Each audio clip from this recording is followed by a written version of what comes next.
Donc je vous présente le docteur Angela Rosseva, qui est psychiatre, qui est formée à l'ICV et qui m'adresse de temps en temps des patients, des clients. J'essaye parce qu'il n'y a plus de place.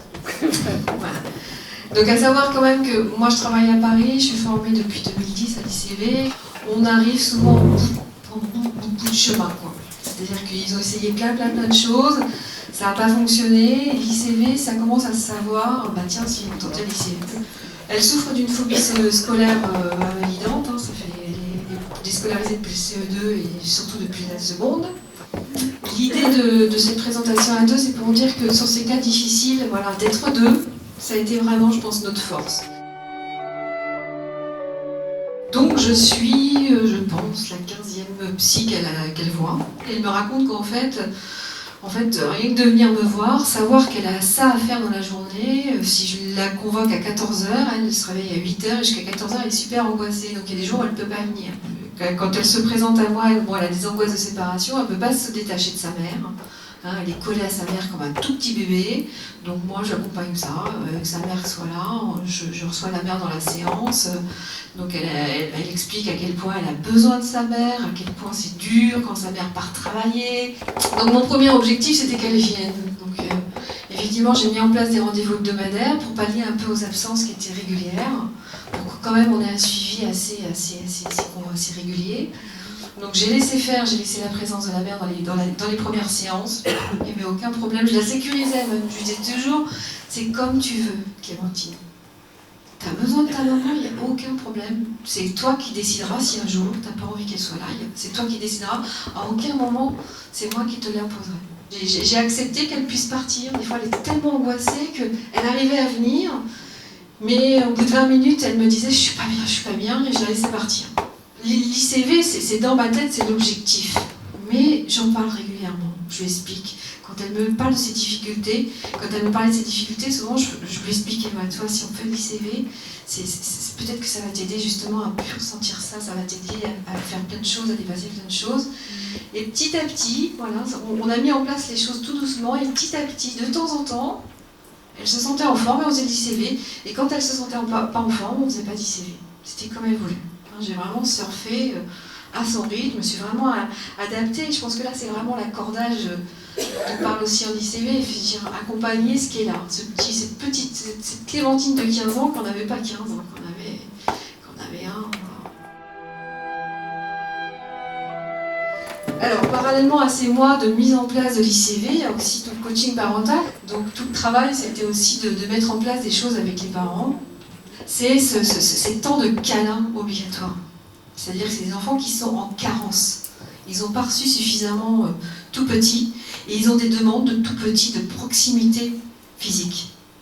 Et de pouvoir mettre en place des temps de câlin. Alors souvent, là j'ai mis une heure précise avec un jour précis, parce que souvent les parents leur disent ils ont besoin de câlins, il faudrait faire des câlins. Oui, on va faire des câlins, puis les semaines passent, puis il ne se passe rien.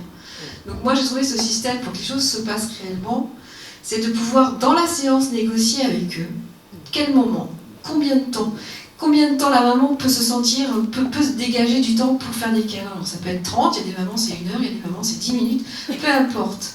Qu'est-ce qui est faisable pour elle? Bon, puis quand même, à force de répétition, quand même, la ligne du temps s'étoffait. Pendant qu'on faisait ces lignes du temps, les choses émergeaient. Pour moi, elle n'allait plus à l'école. Dans notre tête à nous, je crois qu'elle n'allait plus à l'école. Mais dans sa tête à elle, il fallait qu'elle retourne à l'école. Et ça, c'était une insécurité qui faisait que dans le présent, elle n'était pas tranquille et que du coup, ça facilitait pas du tout le travail.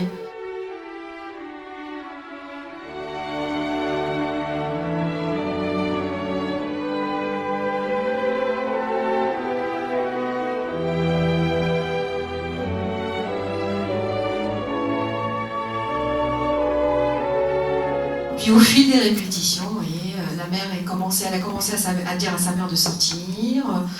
C'était les protocoles de base, il y a 1 an à peu près, j'ai commencé les protocoles de base parce qu'on commençait à plus en parler. Et je crois qu'aujourd'hui, si j'avais à reprendre en charge quelqu'un comme Clémentine, je commencerais par beaucoup de protocoles de base. Et puis bon, voilà, alors, vous voyez, elle s'investissait de plus en plus quand même dans l'ICV. Ça, c'est une ligne du temps qu'elle a faite elle-même. Un jour où elle était fatiguée, bah quand même, elle m'a dit, si tu veux, je te refais la ligne du temps. Ça a aidé beaucoup dans son estime d'elle. C'est-à-dire qu'elle avait tellement idée qu'elle se souvenait de rien, qu'elle était vide, qu'elle était creuse, que tous ces souvenirs qui émergeaient, vraiment lui faisaient du bien. Elle avait le sentiment qu'elle existait, de récupérer son histoire comme ça lui faisait beaucoup de bien. Et quand elle a pu l'écrire sur cette ligne du temps, ça a été une séance aussi très très très importante. Il y a aussi tout le développement des ressources qu'on voit émerger peu à peu avec l'ICV. En EMDR, j'entends toujours qu'il faut travailler les ressources. En ICV, ça vient tout seul, au fur et à mesure. Elle a réussi à tenir le coup, elle a réussi à y retourner, elle a réussi à passer l'été. Aujourd'hui, elle y est, tout va bien. Elle est transformée. Alors du coup, elle est transformée parce qu'elle y est arrivée. Donc au niveau de l'estime d'elle, ça a vachement bougé. Elle est plutôt rayonnante. Voilà, elle vient tout seule de Sceaux toutes les semaines. Alors bon, elle est contente parce que même ça lui permet de sortir et puis de déjeuner avec papa au moment. Donc, mais elle vient toute seule, elle n'a plus besoin qu'on soit avec elle. Donc elle a plein d'amis. Elle a plein elle a des relations sociales. C'est ce que permet cet établissement, c'est qu'ils vivent en internat par étage et du coup ils s'entraident beaucoup entre eux parce qu'ils ont le même profil. Donc c'est ça qui est puissant dans cet établissement-là, c'est que vraiment ils se retrouvent entre gamins qui se ressemblent.